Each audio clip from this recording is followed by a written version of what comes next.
Welcome to Steps to My True Self, Self Inquiry, and Self Realization.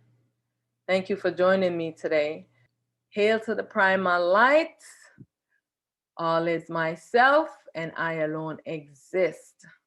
Hail, hail, hail. Hail to the Primal Light. Hail to the light throughout the ages. Hail to the true light. Hail to the transparent light. Hail to the light without beginning nor end. Hail, hail, hail. Hail to the primal light, self supreme, primal light, Aten Ra.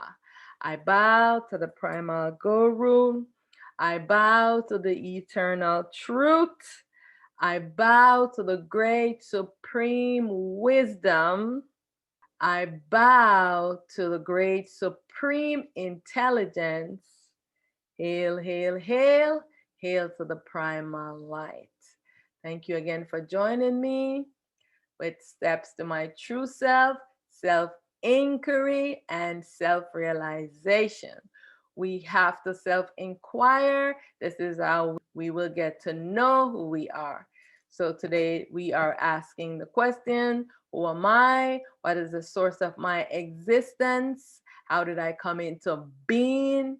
What is the source of my existence, allowing me this world experience? Myself Supreme, Aten Ra, is our real mother. We are our baby self. We're making an appearance, taking on this human being form. I seek refuge. I seek refuge. I seek refuge in the primal light. I seek refuge in the true light. Self supreme. Aten Ra.